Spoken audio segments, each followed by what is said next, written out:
19ನೇ season ಐಪಿಎಲ್ನ play of ticket ಅನ್ನ ಗಿಟ್ಟಿಸಿಕೊಂಡಿರುವಂತ royal Challengers Bengaluru ಹಾಗೆ ಸನ್ risers Hyderabad ತಂಡಗಳು ಶುಕ್ರವಾರ ಮುಖಾಮುಖಿಯಾಗಲಿವೆ. ಲೀಗ್ ಹಂತದಲ್ಲಿ ಎರಡೂ ತಂಡಗಳಿಗೂ ಕೂಡ ಇದು ಕೊನೆಯ ಪಂದ್ಯ. ಹೈದರಾಬಾದ್ ವಿರುದ್ಧ ಗೆದ್ದು ಟಾಪ್ 1 ನಲ್ಲೇ ಕಂಟಿನ್ಯೂ ಆಗೋದ್ರ ಜೊತೆಗೆ ಕ್ವಾಲಿಫೈರ್ 1 ಟಾರ್ಗೆಟ್ ಅನ್ನ ಇಟ್ಕೊಂಡಿರುವಂತ ಆರ್ಸಿಬಿ ಈ ಪಂದ್ಯವನ್ನ ಗೆಲ್ಲಲೇಬೇಕಿದೆ. ಹೀಗಾಗಿ ಬಲಿಷ್ಠ ಹೈದರಾಬಾದ್ ತಂಡವನ್ನ ಸೋಲಿಸೋಕೆ ಆರ್ಸಿಬಿಯ ಪ್ಲೇಯಿಂಗ್ 11 ಹೇಗಿರುತ್ತೆ? ಫಿಲ್ ಸಾಲ್ಟ್ ಈ ಪಂದ್ಯವನ್ನು ಕೂಡ ಆಡಲ್ವಾ? ಕೊಹ್ಲಿ ಜೊತೆ ಬೆಥೆಲ್ ರನ್ನೇ ಕಂಟಿನ್ಯೂ ಮಾಡ್ತಾರಾ? ಸೊ ರಜತ್ ಪಾಟಿದಾರ್ ರೀ ಎಂಟ್ರಿ ಕೊಟ್ರೆ ಯಾರನ್ನ ಹೊರಗಿಡ್ತಾರೆ? ಈ ಬಗ್ಗೆ ಹೇಳ್ತೇನೆ. ನಾನು ಶಾಂತ. ನೀವು ಸುದ್ಯಾನದ ಸಬ್ಸ್ಕ್ರೈಬರ್ ಆಗೋದಕ್ಕೆ ಮರಿಬೇಡಿ. 2026ರ ಐಪಿಎಲ್ ಇನ್ನೇನು ಮುಕ್ತಾಯದ ಹಂತಕ್ಕೆ ಬಂದಿದೆ. ಉಳಿದಿರೋದು ಇನ್ನ 5 ಲೀಗ್ ಹಂತದ ಪಂದ್ಯಗಳು ಮಾತ್ರ. ಪ್ರತಿ ತಂಡಗಳು ಕೂಡ ಈಗಾಗಲೇ 13 ಪಂದ್ಯಗಳನ್ನು ಕಂಪ್ಲೀಟ್ ಮಾಡಿದ್ದು ಗುರುವಾರದಿಂದ ಲೀಗ್ ಹಂತದ ತಮ್ಮ ಕೊನೆಯ ಪಂದ್ಯಗಳನ್ನು ಆಡ್ತವೆ. ಸೊ ಈ ಪೈಕಿ ಶುಕ್ರವಾರ ಬೆಂಗಳೂರು ಹಾಗೆ ಹೈದರಾಬಾದ್ ತಂಡಗಳು ಮುಖಾಮುಖಿ ಆಗ್ತವೆ.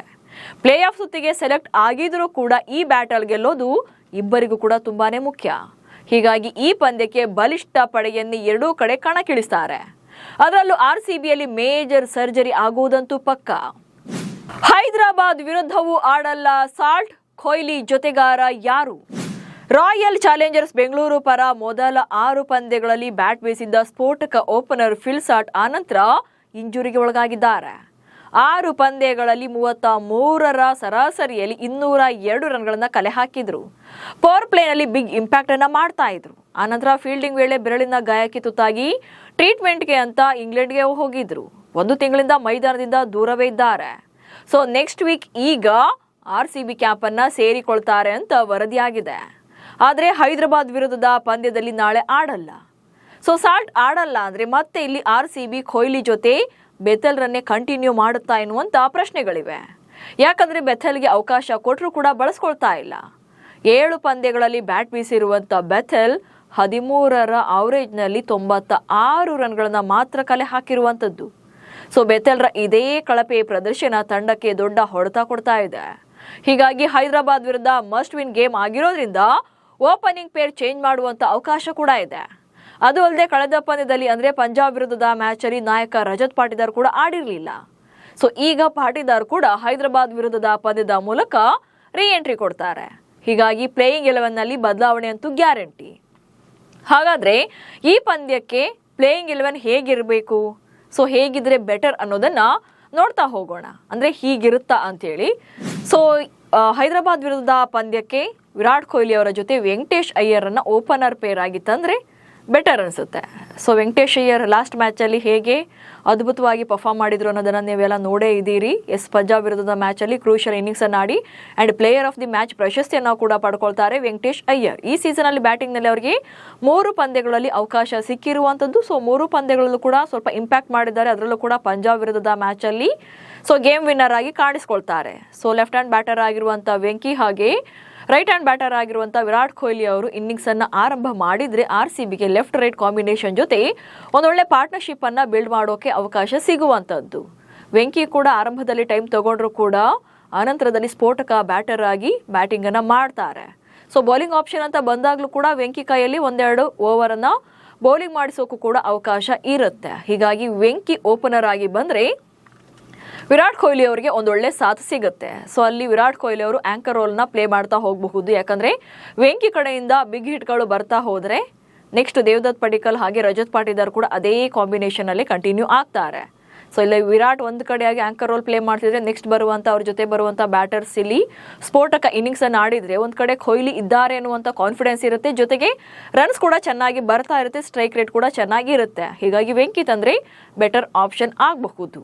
ಸೊ ವೆಂಕಿ ಜೊತೆ Virat Kohli as usual opening ಅನ್ನ ಮಾಡಬಹುದು. ಸೊ ಇಬ್ರು ಕೂಡ ಅದ್ಭುತವಾದಂತಹ ಪೇರ್ ಆಗ್ತಾರೆ. ಅಂಡ್ ನೆಕ್ಸ್ಟ್ ನಂಬರ್ 3 ನಲ್ಲಿ ದೇವದತ್ ಪಡಿಕ್ಕಲ್ ಬರ್ತಾರೆ.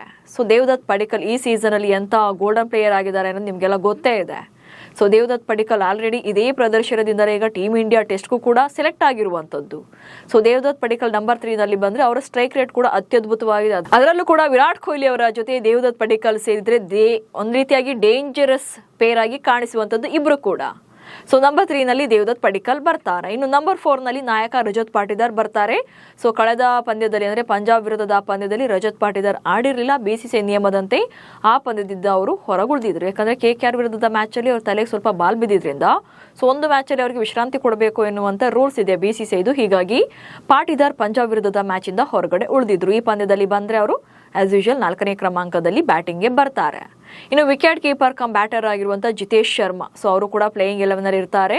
ವಿಕೆಟ್ ಕೀಪಿಂಗ್ ನಲ್ಲಿ ಇಂಪ್ಯಾಕ್ಟ್ ಮಾಡಿದ್ರು ಕೂಡ ಅವರು ಬ್ಯಾಟಿಂಗ್ ನಲ್ಲಿ ಇನ್ನೂ ಸ್ವಲ್ಪ ಬೇಕಿತ್ತು.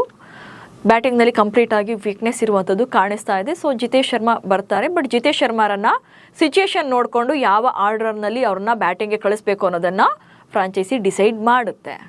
ಇನ್ನು Tim David death over specialist ಅಂತಾನೆ ಕರೆಸಿಕೊಳ್ಳುವಂತಹ ಟಿಮ್ ಡೇವಿಡ್ ಸಾಕಷ್ಟು ಇನ್ನಿಂಗ್ಸ್ಗಳಲ್ಲಿ ಈ ಸೀಸನ್ ಅಲ್ಲೂ ಕೂಡ RCB ಪರ ಅದ್ಭುತವಾಗಿ ಬ್ಯಾಟಿಂಗ್ ಅನ್ನ ಮಾಡಿದ್ದಾರೆ. ಅದ್ರ ಜೊತೆಗೆ ಅವರು RCBನ ಆಲ್ರೆಡಿ ಅವರು ಎಮೋಷನಲಿ ಕನೆಕ್ಟ್ ಆಗಿದ್ದಾರೆ.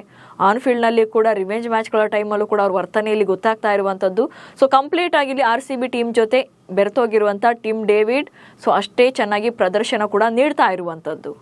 ಇನ್ನು ಆಲ್ರೌಂಡರ್ ಕೋಟಾದಲ್ಲಿ ಕೃನಾಲ್ ಪಾಂಡ್ಯ ಬರ್ತಾರೆ. ಕೃನಾಲ್ ಪಾಂಡ್ಯ ಬ್ಯಾಟಿಂಗ್ ಹಾಗೆ ಬೌಲಿಂಗ್ ಎರಡರಲ್ಲೂ ಕೂಡ ಇಂಪ್ಯಾಕ್ಟ್ ಮಾಡುವಂತ ಆಟಗಾರ. ಸೊ ಇಲ್ಲಿ ಕೃನಾಲ್ ವಿಚಾರದಲ್ಲೂ ಕೂಡ ಯಾವುದೇ ಬದಲಾವಣೆ ಇರಲ್ಲ. ಇನ್ನು ಬೌಲಿಂಗ್ ಅಂತ ಬಂದಾಗ ಜೋಶ್ ಹೇಜಲ್ವುಡ್ ಬರ್ತಾರೆ. ಹೇಜಲ್ವುಡ್ ಫಾಸ್ಟ್ ಬೌಲರ್ ಚೆನ್ನಾಗಿ ಮಾಡ್ತಿದ್ದಾರೆ. ಬಟ್ ಸ್ವಲ್ಪ ಎಕ್ಸ್ಪೆನ್ಸಿವ್ ಅನಿಸ್ತಾ ಇದ್ದಾರೆ ಕೂಡ ಇತ್ತೀಚೆಗೆ ಅಂದರೂ ಕೂಡ ಅಲ್ಲಿ ಡೆತ್ ಓವರ್ ಎಲ್ಲ ಬಂದಾಗ ಸೊ ಅವ್ರ ಮೇಲೆ ಟ್ರಸ್ಟ್ ಮಾಡುವಂತ ಬೌಲರ್. ಸೊ ಸಾಕಷ್ಟು ಅನುಭವ ಇರೋದ್ರಿಂದ ಬಿಗ್ ಇಂಪ್ಯಾಕ್ಟ್ ಮಾಡುವಂತ ಕೆಪಾಸಿಟಿ ಅವ್ರಿಗಿದೆ. ಇನ್ನು ಜೇಕಬ್ ಡಫಿಯನ್ನು ಕೂಡ ಈ ಪಂದ್ಯಕ್ಕೆ ಕರೆತಂದ್ರೆ ಒಳ್ಳೇದಿದೆ. ಸೊ ಯಾಕಂದ್ರೆ ಜೇಕಬ್ ಡಫಿ ಈಗಾಗಲೇ ಹೈದರಾಬಾದ್ ವಿರುದ್ಧದ ಮ್ಯಾಚ್ ಅಲ್ಲಿ ಮೊದಲ ಪಂದ್ಯದಲ್ಲಿ ಇಂಪ್ಯಾಕ್ಟ್ ಅನ್ನ ಮಾಡಿದ್ರು. ಸೊ ಆ ಮ್ಯಾಚ್ ಅಲ್ಲಿ ಗೇಮ್ ವಿನ್ನರ್ ಕೂಡ ಆಗಿದ್ರು, ಗೇಮ್ ಚೇಂಜರ್ ಆಗಿದ್ರು. ಹೀಗಾಗಿ ಡಫಿಯನ್ನ ಒಳಗಡೆ ತಂದ್ರೆ ಸೊ ಹೈದರಾಬಾದ್ ಅಗ್ರೆಸಿವ್ ಬ್ಯಾಟರ್ಗಳನ್ನ ಕಟ್ಟಿ ಹಾಕೋಕೆ ಇಲ್ಲಿ ಹೆಲ್ಪ್ ಆಗುವಂತದ್ದು. ಇನ್ನು ಮತ್ತೊಬ್ಬ ಸ್ಟಾರ್ ಬೌಲರ್ ಆಗಿರುವಂತಹ ಭುವನೇಶ್ವರ್ ಕುಮಾರ್ ಈ ಸೀಸನ್ ಅಲ್ಲಿ ಭುವಿ ಬೆಂಗಳೂರು ಪಾಲಿಗೆ ಬಂಗಾರವೇ ಆಗಿದ್ದಾರೆ. ಬೌಲಿಂಗ್ ನಲ್ಲಿ ಅವರ ಅದ್ಭುತವಾದಂಥ ಸ್ಪೆಲ್ ಇರಬಹುದು, ಅದರಲ್ಲೂ ಕೂಡ ಪವರ್ ಪ್ಲೇ ಹಾಗೆ ಡೆತ್ ಓವರ್ ಅಂತ ಬಂದಾಗ ಅವ್ರು ತೆಗೆದುಕೊಡುವಂತಹ ವಿಕೆಟ್ಗಳೇ ಇಲ್ಲಿ RCBಗೆ ಬೌಲಿಂಗ್ ನಲ್ಲಿ ಅತಿ ದೊಡ್ಡ ಸ್ಟ್ರೆಂತ್ ಆಗಿರುವಂತದ್ದು. ಹಾಗೆ ಗೇಮ್ ವಿನ್ನಿಂಗ್ ಜರ್ನಿಯಲ್ಲಿ ಭುವಿ ಅವರ ಪಾತ್ರ ತುಂಬಾನೇ ದೊಡ್ಡದಿದೆ. ಸೊ ಹೀಗಾಗಿ ಭುವಿ ಕೂಡ ಕಂಟಿನ್ಯೂ ಆಗ್ತಾರೆ. ಸೊ ಭುವಿ ಆಡೋದು ಕೂಡ RCBಗೆ ಮೇನ್ ಸ್ಟ್ರೆಂತ್. ಇನ್ನು ರಸಿಕ್ ಸಲಾಮ್ದಾರ್ ಸೊ ಪಂಜಾಬ್ ವಿರುದ್ಧದ ಮ್ಯಾಚ್ ಅಲ್ಲೂ ಕೂಡ ರಸಿಕ್ ಇಂಪ್ಯಾಕ್ಟ್ ಅನ್ನ ಮಾಡಿದ್ರು. ಸೊ ಈ ಮ್ಯಾಚ್ ಅಲ್ಲೂ ಕೂಡ ಅವರನ್ನ ಮೀಡಿಯಂ ಫಾಸ್ಟ್ ಬೌಲರ್ ಆಗಿರುವಂತಹ ರಸಿಕ್ ಸಲಾಮ್ದಾರನ್ನ ಕಂಟಿನ್ಯೂ ಮಾಡಬಹುದು. ಇನ್ನು ರೊಮ್ಯಾರಿಯೋ ಶೆಫರ್ಡ್ ಸೊ ಶೆಫರ್ಡ್ರನ್ನು ಕೂಡ ಇಲ್ಲಿ ಆಡಿಸಬಹುದು. ಯಾಕಂದ್ರೆ ಇಲ್ಲಿ ಓಪನಿಂಗ್ ಪೇರ್ ಬೆಥೆಲ್ ಇಲ್ಲದೆ ಇರೋದ್ರಿಂದ ಸೊ ರೊಮ್ಯಾರಿಯೋ ಶೆಫರ್ಡ್ರನ್ನ ಇಲ್ಲಿ ಬಳಸಿಕೊಳ್ಳಬಹುದು. ಅಷ್ಟಕ್ಕೂ ರೊಮ್ಯಾರಿಯೋ ಶೆಫರ್ಡ್ರನ್ನ ಬಳಸಿಕೊಳ್ಳೋಕೆ ಕಾರಣ ಕೂಡ ಇದೆ. ಸೊ ಇಲ್ಲಿ 4 ಫಾರಿನರ್ ಪ್ಲೇಯರ್ಗಳು ಒಂದು IPL ಆವೃತ್ತಿಯಲ್ಲಿ ಅಥವಾ IPL ಪಂದ್ಯವೊಂದರಲ್ಲಿ ಪ್ಲೇಯಿಂಗ್ 11ನಲ್ಲಿ ಆಡಲೇಬೇಕು ಎನ್ನುವಂತ ರೂಲ್ಸ್ ಇರೋದ್ರಿಂದ ಟಿಮ್ ಡೇವಿಡ್, ಜೇಕಬ್ ಡಫಿ ಹಾಗೆ ಜೋಶ್ ಹೇಜಲ್ವುಡ್ ಜೊತೆ ಶೆಫರ್ಡ್ ರನ್ನ ಆಡಿಸಬಹುದು. ಡಫಿಯನ್ನ ಬೌಲಿಂಗ್ಗೆ ಬಳಸಿಕೊಂಡು ದೇವದತ್ ಪಡಿಕ್ಕಲ್ ರನ್ನ ಇಂಪ್ಯಾಕ್ಟ್ ಪ್ಲೇಯರ್ ಆಗಿ ಬ್ಯಾಟಿಂಗ್ಗೆ ಆಡಿಸಬಹುದು. ಅಂಡ್ ಡಫಿ ಮತ್ತು ಶೆಫರ್ಡ್ ಈಗಾಗಲೇ ಹೈದರಾಬಾದ್ ವಿರುದ್ಧದ ಉದ್ಘಾಟನಾ ಪಂದ್ಯದಲ್ಲಿ ಬಿಗ್ ಇಂಪ್ಯಾಕ್ಟ್ ಅನ್ನ ಮಾಡಿದ್ರು. ಡಫಿ 4 ಓವರ್ಗಳಲ್ಲಿ ಕೇವಲ 22 ರನ್ಗಳನ್ನ ಮಾತ್ರ ನೀಡಿ 3 ಬಿಗ್ ವಿಕೆಟ್ ಅನ್ನ ತೆಗೆದಿದ್ರು. ಶೆಫರ್ಡ್ ಸ್ವಲ್ಪ ಎಕ್ಸ್ಪೆನ್ಸಿವ್ ಅನಿಸಿದ್ರು ಕೂಡ ಆ ಪಂದ್ಯದಲ್ಲಿ ಅವರು ಕೂಡ 3 ವಿಕೆಟ್ ಅನ್ನ ತಗೊಂಡಿದ್ರು. ಹೀಗಾಗಿ ಇವರಿಬ್ಬರು ಮತ್ತೆ ಇಂಪ್ಯಾಕ್ಟ್ ಅನ್ನ ಮಾಡುವಂತ ನಿರೀಕ್ಷೆ ಇದ್ದೇ ಇರುತ್ತೆ. ಆಕ್ಚುಲಿ ಇಲ್ಲಿ ಪ್ಲೇಯಿಂಗ್ 11 ಅಲ್ಲಿ ಜೇಕಬ್ ಬೆಥೆಲ್ ಸಮಸ್ಯೆ ಆಗಿರುವಂತದ್ದು. ಸೊ ಅದಕ್ಕೆ ಸೊಲ್ಯೂಷನ್ ಅನ್ನ ಹುಡುಕ್ಬೇಕಿದೆ ಅಷ್ಟೇ. ಇಲ್ಲ ಬೆಥೆಲ್ ಅಥವಾ ಕಾಕ್ಸ್ ರನ್ನ ಓಪನರ್ ಆಗಿ ಆಡಿಸ್ತೀವಿ ಅಂದ್ರೆ ಆಗ ಶೆಫರ್ಡ್ ರನ್ನ ಹೊರಗಿಡಬಹುದು. ಸೊ ಇದೇ ಫಾರ್ಮುಲಾವನ್ನ KKR ವಿರುದ್ಧದ ಮ್ಯಾಚ್ ಅಲ್ಲಿ RCB ಮಾಡಿತ್ತು. ಸೊ ಹೀಗಾಗಿ ಶೆಫರ್ಡ್ ಹಾಗೆ ಬೆಥೆಲ್ ಅಥವಾ ಕಾಕ್ಸ್ ಈ 3ರಲ್ಲಿ ಯಾರನ್ನ ಒಳಗಡೆ ತರ್ತಾರೆ ಅನ್ನೋದು ಕೂಡ ಇಂಪಾರ್ಟೆಂಟ್ ಆಗುತ್ತೆ. ಬಟ್ ಇಲ್ಲಿ ವೆಂಕಿ ಚೆನ್ನಾಗಿ ಆಡ್ತಾ ಇರೋದ್ರಿಂದ ಅವರನ್ನ ಹೊರಗಿಡೋದು ಸ್ವಲ್ಪ ರಿಸ್ಕ್ ಅನಿಸಬಹುದು. ಸೊ RCBಗೆ ಆಪ್ಷನ್ಸ್ ಅಂತೂ ಸುಮಾರಿದೆ ಯಾರನ್ನ ಆಡಿಸ್ಬೇಕು ಅನ್ನೋದು. ಬಟ್ ಫೈನಲ್ ಡಿಸಿಷನ್ ಲೆಕ್ಕಾಚಾರ ಹೇಗಿರುತ್ತೆ ಅನ್ನೋದು ಕೂಡ ಕುತೂಹಲ. ಅದು ಅಲ್ಲದೆ ಈ ಪಂದ್ಯ ಎರಡೂ ತಂಡಗಳ ಪಾಲಿಗೆ ಮಸ್ಟ್ ವಿನ್ ಮ್ಯಾಚ್ ಆಗುತ್ತೆ. ಹೀಗಾಗಿ ಗೆಲ್ಲಲೇಬೇಕು ಎನ್ನುವಂತ ಟಾರ್ಗೆಟ್ ಅಲ್ಲೇ ಕಣಕ್ಕಿಳಿತಾರೆ. ಸೊ ಈ ಪಂದ್ಯದ ಗೆಲುವು ಯಾಕೆ ಇಂಪಾರ್ಟೆಂಟ್ ಅನ್ನೋದನ್ನು ಕೂಡ ಹೇಳ್ತಾ ಹೋಗ್ತೇನೆ ನೋಡಿ. ಲೀಗ್ ಹಂತದ ಕೊನೆಯ ಪಂದ್ಯವನ್ನ ಗೆದ್ದು ಫಿನಿಶ್ ಮಾಡುವಂತ ಟಾರ್ಗೆಟ್. ಈಗಾಗಲೇ ಲೀಗ್ ಹಂತದ ಕೊನೆಯ ಪಂದ್ಯಗಳ ಜರ್ನಿ ಸ್ಟಾರ್ಟ್ ಆಗಿರುವಂತದ್ದು RCB ಹಾಗೆ ಹೈದರಾಬಾದ್ಗೂ ಕೂಡ ಈ ಪಂದ್ಯ ಲೀಗ್ ಹಂತದಲ್ಲಿ ಕೊನೆಯ ಪಂದ್ಯ ಆಗುತ್ತೆ. ಹೀಗಾಗಿ ಈ ಪಂದ್ಯವನ್ನ ಗೆದ್ದು ಸೊ ಲೀಗ್ ಹಂತವನ್ನ ಫಿನಿಶ್ ಮಾಡಬೇಕು ಅಂತೇಳಿ ಎರಡೂ ತಂಡಗಳು ಟಾರ್ಗೆಟ್ ಅನ್ನ ಇಟ್ಕೊಳ್ತಾರೆ. ಸೊ ಹಾಗಾಗಿ ಈ ಪಂದ್ಯ ಇಂಪಾರ್ಟೆಂಟ್ ಆಗುತ್ತೆ. ಹಾಗೆ ಪಂದ್ಯಗಳಿಗೂ ಮುನ್ನ ಗೆದ್ರೆ ಕಾನ್ಫಿಡೆನ್ಸ್ ಲೆವೆಲ್ ಜಾಸ್ತಿ ಆಗುವಂಥದ್ದು. ನೆಕ್ಸ್ಟ್ ಬರುವಂತ ಪ್ಲೇ ಆಫ್ ನ ಪಂದ್ಯಗಳಿಗೂ ಮುನ್ನ ಇಲ್ಲಿ ಲೀಗ್ ಹಂತವನ್ನ ಗೆದ್ದು ಮುಗಿಸಿದ್ರೆ ಸೊ ಈ ಗೆಲುವಿನ ಒಂದು ಟ್ರ್ಯಾಕ್ ನಲ್ಲಿ ಅಲ್ಲಿ ಪ್ಲೇ ಆಫ್ ಅನ್ನ ಆಡೋದ್ರಿಂದ ಕಾನ್ಫಿಡೆನ್ಸ್ ಲೆವೆಲ್ ಜಾಸ್ತಿನೇ ಇರುತ್ತೆ. ಸೊ ಸೋತು ಬರೋರ್ಗೂ ಗೆದ್ದು ಬರೋರ್ಗೂ ತುಂಬಾನೇ ವ್ಯತ್ಯಾಸ ಇರುತ್ತೆ. ಹಾಗಾಗಿ ಗೆದ್ದು ಹೋದ್ರೆ ಕಾನ್ಫಿಡೆನ್ಸ್ ಲೆವೆಲ್ ಜೊತೆ ತಮ್ಮಲ್ಲಿರುವಂಥ ಸ್ಟ್ರೆಂತ್ ಅನ್ನ ಮತ್ತೆ ಅದು ಎಸ್ಟಾಬ್ಲಿಷ್ ಮಾಡಲಿಕ್ಕೆ ಸಾಧ್ಯವಾಗುವಂಥದ್ದು. ಹೀಗಾಗಿ ಈ ಪಂದ್ಯವನ್ನ ಗೆದ್ರೆ ಪ್ಲೇ ಆಫ್ ಪಂದ್ಯಗಳಿಗೂ ಮುನ್ನ ಒಂದು ರೀತಿಯಾಗಿ ಕಾನ್ಫಿಡೆನ್ಸ್ ಲೆವೆಲ್ ಜಾಸ್ತಿ ಆಗುವಂಥದ್ದು. ಹಾಗೆ ಕ್ವಾಲಿಫೈರ್ 1 ಟಿಕೆಟ್ ಅನ್ನ ಗಿಟ್ಟಿಸಿಕೊಳ್ಳೋಕೆ ಈ ಗೆಲುವು ಅನಿವಾರ್ಯ. ಸೊ ಪ್ರಸ್ತುತ ಈಗ ಅಂಕಪಟ್ಟಿಯಲ್ಲಿ RCB 18 ಅಂಕಗಳನ್ನ ಪಡೆದಿದ್ರೆ ಹೈದರಾಬಾದ್ ತಂಡ 16 ಅಂಕಗಳನ್ನ ಪಡ್ಕೊಂಡಿದೆ. ಸೊ ಇಲ್ಲಿ ಟಾಪ್ ಒನ್ ಹಾಗೆ ಟಾಪ್ 2 ನಲ್ಲಿ ಫಿನಿಶ್ ಮಾಡಬೇಕು ಲೀಗ್ ಹಂತವನ್ನ ಅಂದ್ರೆ ಈ ಪಂದ್ಯದ ಗೆಲುವು ಕೂಡ ಇಂಪಾರ್ಟೆಂಟ್ ಆಗುತ್ತೆ. ಜೊತೆಗೆ ಕ್ವಾಲಿಫೈರ್ 1 ಆಡುವಂತ ಅಡ್ವಾಂಟೇಜ್ ಇರೋದ್ರಿಂದ ಪಂದ್ಯವನ್ನ ಗೆಲ್ಲಲೇಬೇಕು ಎನ್ನುವಂತ ಕಾನ್ಫಿಡೆನ್ಸ್ ನಲ್ಲಿ ಎರಡೂ ತಂಡಗಳು ಕಣಕ್ಕಿಳಿಯುವಂಥದ್ದು. ಇನ್ನು RCBಗೆ ಈ ಗೆಲುವು ಯಾಕೆ ಅನಿವಾರ್ಯ ಅಂದ್ರೆ ಲೀಗ್ ಹಂತದಲ್ಲಿ ಅತಿ ಹೆಚ್ಚು ಪಂದ್ಯಗಳನ್ನ ಗೆಲ್ಲಬೇಕು ಹಾಗೆ ಲೀಗ್ ಅನ್ನ ಫಿನಿಶ್ ಮಾಡಬೇಕು ಎನ್ನುವಂತ ಕಾನ್ಸೆಪ್ಟ್ ಇರೋದ್ರಿಂದ. ಈ ಸೀಸನ್ ಅಲ್ಲಿ ಆಲ್ರೆಡಿ 13 ಪಂದ್ಯಗಳ ಪೈಕಿ 4ರಲ್ಲಿ ಸೋತು 9 ಪಂದ್ಯಗಳನ್ನ ಗೆದ್ದಿರುವಂಥದ್ದು. ಈಗ ಕೊನೆಯ ಪಂದ್ಯವನ್ನ ಗೆದ್ರೆ 10 ಪಂದ್ಯಗಳನ್ನ ಲೀಗ್ ಹಂತದಲ್ಲಿ ಗೆದ್ದಂಗಾಗುತ್ತೆ, ಜೊತೆಗೆ 20 ಅಂಕಗಳು ಸಿಗುತ್ತೆ. ಯಾವುದೇ ತಂಡ ಇಷ್ಟು ಪಂದ್ಯಗಳನ್ನ ಲೀಗ್ ಹಂತದಲ್ಲಿ ಗೆಲ್ಲೋಕೆ ಸಾಧ್ಯವಾಗೋದಿಲ್ಲ. ಹೀಗಾಗಿ RCB ಈ ಒಂದು ಹೆಜ್ಜೆ ಗುರುತಿನ ಮೂಲಕ ಲೀಗ್ ಹಂತವನ್ನ ಮುಗಿಸೋಕೆ ಈ ಪಂದ್ಯವನ್ನ ಮಸ್ಟ್ ಅಂಡ್ ಶುಡ್ ಗೆಲ್ಲಲೇಬೇಕಾಗುತ್ತೆ. ಅದರ ಜೊತೆಗೆ ಹೈದರಾಬಾದ್ಗೂ ಕೂಡ ಈ ಮ್ಯಾಚ್ ಇಂಪಾರ್ಟೆಂಟ್, ಯಾಕಂದ್ರೆ ಅವರು ಉದ್ಘಾಟನಾ ಪಂದ್ಯದ ಸೋಲಿನ ಸೇಡಿಗಾಗಿ ಕಾಯ್ತಾ ಇರುವಂಥದ್ದು.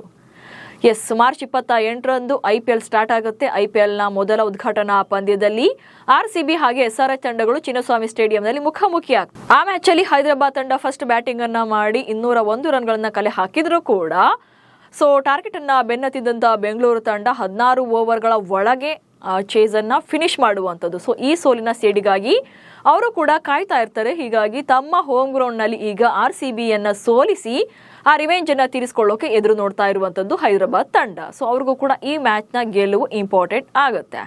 ಹೀಗೆ ಎರಡೂ ತಂಡಗಳಿಗೂ ಈ ಪಂದ್ಯದ ಗೆಲುವು ತುಂಬಾನೇ ಮುಖ್ಯವಾಗುತ್ತೆ. ಕೊನೆಯ ಪಂದ್ಯಗಳಲ್ಲಿ ಗೆದ್ದು ಬರ್ತಿರೋದ್ರಿಂದ ಈ ಮ್ಯಾಚ್ ಸಿಕ್ಕಾಪಟ್ಟೆ ಹೈ ಥ್ರಿಲ್ ಮ್ಯಾಚ್ ಆಗೋದಂತೂ ಗ್ಯಾರಂಟಿ. ಅಂತಿಮವಾಗಿ ನಿಮ್ಮ ಪ್ರಕಾರ ಈ ಪಂದ್ಯಕ್ಕೆ ಬೆಂಗಳೂರು ತಂಡದ ಪ್ಲೇಯಿಂಗ್ 11 ಹೇಗಿರಬೇಕು, ಹಾಗೆ ಕೊಹ್ಲಿ ಜೊತೆ ಯಾರು ಇನ್ನಿಂಗ್ಸ್ ಅನ್ನ ಓಪನ್ ಮಾಡಿದ್ರೆ ಒಳ್ಳೆಯದು ಅನ್ನೋದನ್ನ ಕಮೆಂಟ್ಸ್ ಮೂಲಕ ತಿಳಿಸಿ. ಹಾಗೆ ಸುದ್ದಿಯನ್ನ ಫಾಲೋ ಮಾಡಿ. ನಮಸ್ಕಾರ.